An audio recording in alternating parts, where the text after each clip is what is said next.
Welcome to the latest episode of Five on the Floor on the Five Reasons Sports Network. Thanks for joining us in your favorite podcast app. On Apple, we recommend Apple Podcasts, and on Android, we recommend Spotify. Also, check out the Five Reasons YouTube channel for all of your South Florida sports needs. Also, we tell you all the time, and I will say this as I'm recording this, I actually just played on preseason football. Prize Picks, use the code 5 FIVE, put down your $5, get your 50 to play right away. Legal in the state of Florida. Prize Picks, the official fantasy sponsor of the Five Reasons Sports Network. Yes, preseason football is on there as well as WNBA, MLB, MLS, and more. Check it out. It's prizepicks.com.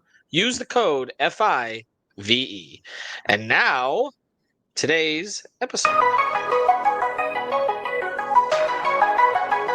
Mercy, luxurious, Heat Nation, yeah, Mercy and Lago, down to Biscayne, yeah, five on the floor, ride for my dogs, where here's the thing, you can check the score, hustle hard, couple scars, wearing bubble frogs, down to Biscayne. Kept the floor playing, got it all band. Y'all seen the block, stop with one hand. And Pat we trust, it's about have the guts. We're here to bring the heat, y'all can hang it up. Welcome to Five on the Floor, a daily insider show on the Miami Heat and the NBA, featuring Ethan Skolnick, Greg Sylvander, Alex Toledo, Brady Hawk, and others from the Five Reasons Sports Network. Also, make sure to subscribe to Off the Floor for the most heat anywhere.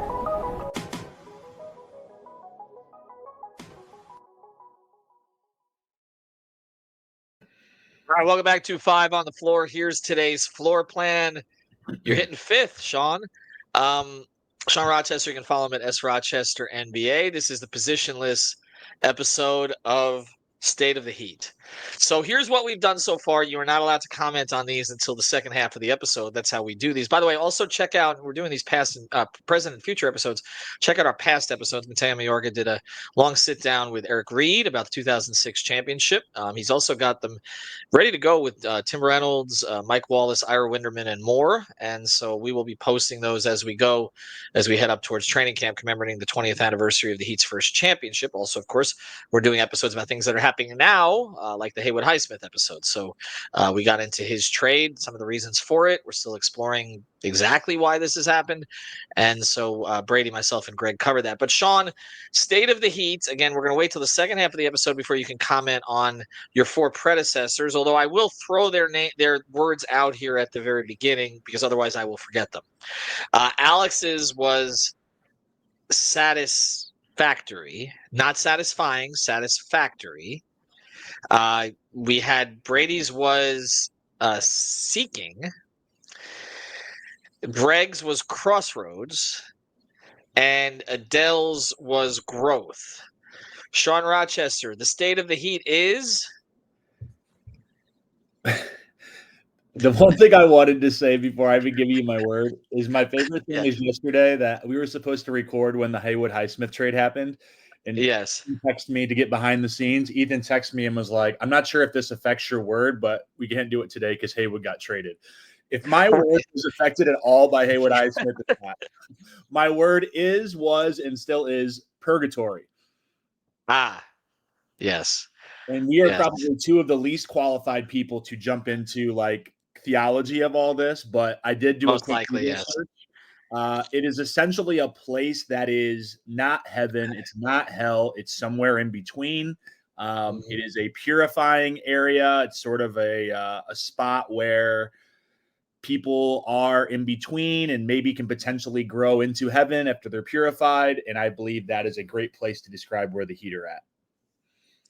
Okay, let's start here. As someone who's Jewish, I can't really get into purgatory a lot because we don't believe in either of those things. Although what I believe these days, I'm not really sure of.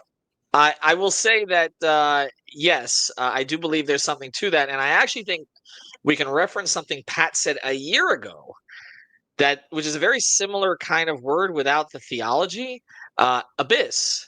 Mm-hmm. That they were sort of in the abyss, and he was unfortunately correct. It's just that sort of Jimmy pushed them like over the cliff, essentially, if I'm mixing all my metaphors. But yeah, I mean, I think purgatory makes sense. And here's the part of it. It's a place that you really don't want to be. It is in the modern NBA sort of the worst place to be. You either want to be OKC, where you've come out of the bottom all the way to the top, and now you've won a championship, or maybe it's Houston, Orlando, Detroit, teams that have gone through those kind of things and now are expected to be among the 10 best teams in the league this year, potentially. Certainly Orlando and Houston. Or again, you're back all the way down at the bottom trying to find your way back up, like say this year, maybe a Utah, maybe a New Orleans, Washington, which seems to have righted its course at least. We'll see if it works. Charlotte, I think, is always going to find a way to be bad, but those kind of teams there. And then you have these teams in the middle. And that has been basically over the last few years. And I know the Heat are going to say, we got to a finals. Yes, they did. No question. Not going to take that away from them. But they also have been in 3 straight play ins, same as the Bulls and the Hawks. And then the Raptors have kind of been right below that also. So that's sort of where we're at. And Sean, to turn it back to you, I mean, Indiana and Boston may be in that middle this year, but that's because their star players snapped their Achilles. It's not because they were struggling to find direction. So how do they get out of this? Purgatory doesn't seem like a fun place to be. No, I mean, and you set it up perfectly because, if you did all good, essentially you would be in heaven. And if you did all bad, you'd be in hell. And that's why they're there. They've done good things, but they've also done bad things. These basketball sins that they've done, whether you're talking about poor signings like Terry Rozier or trades like that, you're talking about attaching assets and draft picks to things that maybe didn't have to happen, like maybe some people believe yesterday. And I think that's a whole different topic, but how do you get out of this? I think, unfortunately for us, it's going to take some time to cleanse, to get out of this problem and clear out some contracts and change over the roster. And unfortunately, that's going to have some lean years. We've already really had a couple lean years that we've went through. And now we kind of walk into a few months from now, a season that appears to be very lean. Like the most optimistic people really only have them maybe in the top 6 of the East, somewhere in that like lower range of, avoiding the play-in. But there's not that talk of like, can Jimmy take us to another Eastern Conference Finals? Can we be a top 3 seed? Like, I don't think anyone, even our most optimistic people, believe that anymore. I mean, we did our episodes on, top end and low end expectations. And, my top end expectations is basically 46, 47 wins. And that would be, I mean, literally like Powell and Hero click from the very beginning. Mm-hmm. You get major growth from at least 2 of these, maybe 3. Where Jovic, I think those 2 are more important, Jaquez and Larson. And then you've got to stay healthy. And I think all of that happens, I think probably they're 43, maybe 42, 43, but I said top end 47. But I mean, more likely they're probably in the sort of the mid to high 30s again. No, they would argue, Sean, that lean is what Washington has gone through. Lean is what Sacramento went through for 15 years. And I know you have been one of their bigger proponents in that regard, that they do try to compete. So I guess the question becomes, there are fans who say, just drop down. Just drop down. Trade Tyler, get pieces back, and rebuild. But we know that they're not going to do that, right? But is that what you would do? Because it's never seemed to me like something that you would do.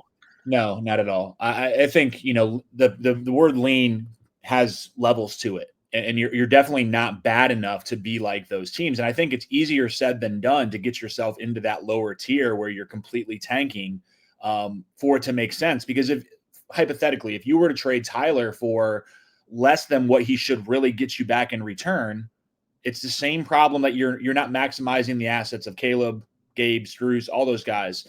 It's the same thing, but now it's going to be even more amplified because you're trading a star, an all-star, however, whatever you want to put him in, what bucket of level, but he's a good player. You need to get something back for him. So just getting back like 2 first-round picks, that doesn't make any sense, because if you don't hit on those first-round picks, now you don't even have an all-star type player. And now Bam, you have questions about Bam, and it's just like you're not accelerating. I think where they're at, and the reason why I went with this word is that I agree with you. Like I dumped on 36.5 on the over. It moved to 37.5, 38.5 when they got Norm Powell. Like, I don't think that they're going to be good, but I think that they're Right. going to be maximized because of the coaching staff and because of the culture and the framework that's in place. I just don't see them as like advancing further up the ladder than somewhere in the middle. You know where it really hit me? When I looked at the schedule, and I always say this: if you're an elite team or have a chance to be an elite team, the schedule never looks difficult. Mm. If you are not, every game is like, oh wow, they could lose that one. Yeah, they're not going to be favored in that one. Oh wow, how are they going to handle that one? And that's how you. It's the same thing with an NFL schedule. But when you started to go through it, you're like, wait a second, like they're gonna. It's going to be a tough assignment for them every night. Now, it doesn't mean they can't. Brady has this theory that they rise up against the better teams, and perhaps they will. But I feel like they're going to rise up, and then they're going to lose a lot of those games in the last 3 minutes unless they can find a place to go. Now, Powell was excellent in clutch situations last year. He was the Clippers' best clutch player. Not shouldn't surprise you because he played with Harden, but his percentages, everything were great. But they've got to create a game, and he's not a give him the ball, get out of the way, change the entire tone and pace of the game player like Jimmy. They're going to have to find ways to create actions, and maybe they'll give them another option beyond just Tyler down the stretch because we know they're not going to go to Bam. We've been talking about this for years. It's just not going to happen.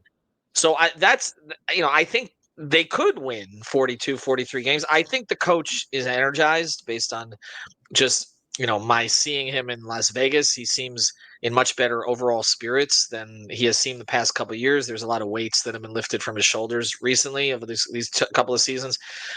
He seemed, again, raring to go and the comments about where, which again, I haven't heard him do that publicly in 6 years, maybe longer. I think that indicates it. So I think you're going to get the best of Spoelstra this year, and I do think that's worth a few wins. But I'm with you otherwise. But before we get to the comments of our other friends here, I guess people are saying, well, they should have done this, they should have done that. They've been running it back. I mean, there's only 2 players who had minutes. I tweeted this yesterday. There's only 2 players who had minutes in the 2023 finals who are still on the roster. One is Bam, who played the most minutes in that series and was the Heat's best player in that series. And the other is Jovic, who played 2 garbage minutes, one in each of 2 games. And that's it. Now, yes, Tyler is still on the roster, but he didn't even play on that finals team. Everybody else, and this, again, starts another argument that people have. Everybody else, Caleb, Max, Haywood, Duncan, and who am I missing here? Caleb, Max, Gabe, Duncan, and Haywood. All 5 of those guys, all undrafted finds that they put into their rotation, all of whom played significant minutes in the 2023 finals, are all gone. Now, the positive of that is, well, they're moving on to drafted players now, players with higher upside. They're banking on they're banking on Jovic, they're banking on Jaquez, they're banking on Larson, his second-round pick. Okay, that's one positive. The negative is they got nothing for any of the 5 of them. Nothing. Zip. Right? They had to give away a pick with Haywood. Duncan, they got Fontecchio, who's not going to be a part of the long-term plans, right? They didn't get a pick. Max, they did get 1 second, which I think they flipped, right? And they got nothing for Gabe. And thankfully, they didn't end up keeping Caleb because they wanted to and would have completely overpaid him. How do you view that? Yeah, I completely agree with it. I also think there's something to be said about you created them from essentially nothing because of the way that, Adam Simon and his team can discover and develop. So did you maximize these, basically things you got from nothing? You almost, picked them up from the side of the curb and then created them into very high quality role players and the best 3-point shooter in our franchise's history. So it's not that you didn't get something from them. It's just when you're leaving and you don't have anything to show for it besides the memories and the game, you should have gotten something back. I know we're all, trade machine experts and 2K GMs, right. But I think this is one of those cases where even if we were talking about having just a couple seconds in return, you weren't going to get a first for Haywood Highsmith or Duncan, but having something, especially when you see how the league has moved guys and we haven't been able to get in the conversation because we don't have those draft assets. That's where you start to look at this and I get accused all the time and we get accused all the time of being the front office supporters and carrying water and all that stuff. When you look at that and you look at what else is happening around the league, it just doesn't seem to make a whole lot of sense. Well, you made a key point here and I want to use this. They got something from all of them. They didn't get something for any of them. Correct. right? So they maximize them while here, but didn't maximize them in part because in a couple of the cases they kind of fell in love with them. And so when you are, then you don't really want to flip a guy because again, they made a finals run in part because Gabe and Max helped. I mean, so people are like, well, they should have traded both of them in the 2023 trade deadline. Well, you probably wouldn't have made the finals when Tyler got hurt. So you have that experience for it. So I understand their perspective on it, but it's not just one guy; it's all five of them. Mm-hmm. Nada. I mean, the net draft pick is basically zero because you got one for Strus. You gave up one with Highsmith. It's net. This pick's never going to convey this one that they just got from the Nets. So that's where that is. But I think the other thing they're running against, and on this side, I'll let you get to your colleagues here. I think the other thing they're up against is that teams around the league know that the Heat maximize these players, and so they're not worth as much after they leave Spoelstra and the rest of the coaching staff. I mean, that's a credit to the Heat, but it's also why you can't get 4 first-round picks, 4 second-round picks for some of these guys because these other teams know these guys going to get here. He's not going to fit. Like I think Brooklyn is a horrible fit for Haywood. Like I know he has family up there, and I've seen his dad up there at games in Brooklyn and in New York. And there's worse places to go than New York, okay, for sure. I know he was a member of the community here. I saw him at Pro League recently. I mean, he liked being here. Obviously he lives in Baltimore, in the off season, or in that area. But Brooklyn, like Haywood is a connector. Like Haywood is a player that you plug in on a good team as an 8th rotation guy. Brooklyn's not going to be a good team. They're going to ask him to do things he's not really capable of doing. It's like Shane used to say to me. He's like, I'm useless. He was like, I'm useless on a bad team. Like, there's nothing for me to do. I'm just going to hurt you. But on a good team, I'm going to make everybody better. And that's kind of where different kind of player. But Haywood was, again, kind of the dirty work guy for this team. All right. On the other side, I will let you do the dirty work. You're gonna criticize your colleagues here. All right, off the floor. That's our Discord server. $2.99 per month. You want to have these conversations? We have them there. Both Heat information and conversation. Also, you can find our stage shows. Adele's bringing them back twice a week, so you can join him on there. Some of the rest of us are going to be popping in there as well. So check it out. It's off the floor. Link right here in the description. You can bypass the Apple upcharge, and you'll find everything from Twitter that's interesting is being put there. Also, one thing we're putting there, both Alex and I are writing for Sports Illustrated now on the Heat page. And so we're going to be putting our articles there regularly so you can find them easily. And yes, you can click on them if you like. Okay, let's get to this. Sean, let's get to the words. We're not evaluating these people as people. They're all wonderful human beings. But let's get to the words. You're going to just rank the word from 1 to 10. That's all. You don't have to pick one because one guy's been eliminated here. So 10 is the most accurate depiction of this. Okay, and I know you listen to the episode. So start with Alex. Satisfactory. I was going to try to proactively get rid of Eternal's word, but I guess the order of this scheduling didn't work out. Eternal's word is a turtle. Okay. The state of the Heat is a turtle. That's where that's heading. So yes, but yeah, I mean, I should bring you back after he comes on. We had Ivory scheduled 5 times already, mostly my fault. So yeah, but he's going to be on here eventually. Go ahead. Alex's word. I think that episode, once it was clarified about what he meant, I would have given it a higher number. But satisfactory, unless you're just talking about the off season, I would say like a 3. Yeah. It was also before the Haywood trade, but yes, satisfactory 3. Okay. Number 2, we have seeking. That's Brady's word. Seeking, I'm more in line with that. I'll put that as like at a 6. Okay, that's fair. I mean, Brady always gets 10s from everybody, so we got to grade him down at some point. His ego's getting too big. No, it's really not. That's another of his positive attributes is his ego doesn't get too big. There's nothing wrong with the kid. All right, let's get to Greg. Crossroads. I think it fits well with what my word was with purgatory, and so I'm going to put it at like an 8. Okay. And then Adele, growth. I mean, I do think that the team, as we mentioned, I think over 36.5 wins, over 37.5 wins. I think there has been growth. They're trending in the right direction. It's just very minimal growth. So I agree with Adele. I'll probably say, again, a 5 or a 6, right around where Brady was at. Okay. So there we're at. So again, I'm gonna let Alex come back. I think at the end of this thing, I'll let him come back. Others who will be on here. Eternal. I know Major wants to come on. I think his word is going to be extraordinary, something along those lines. Who else do we have? Well, Devine is going to be horrible. I mean, we'll go through our entire. See, we are not a monolith. People think we are a monolith. We are not. Like, some of us carry water, and some of us dump it on the team. That's pretty much how we go. There you go. All right. Thank you, Sean. Appreciate it. We're all in purgatory in one way or another.